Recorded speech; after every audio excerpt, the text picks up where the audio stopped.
তুমি শেষ বিচারের আদালতে ও দয়াল, ও ও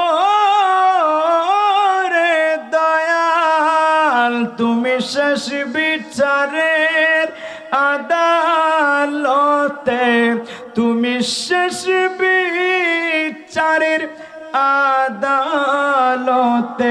করবে বিচার হাকিমি হো।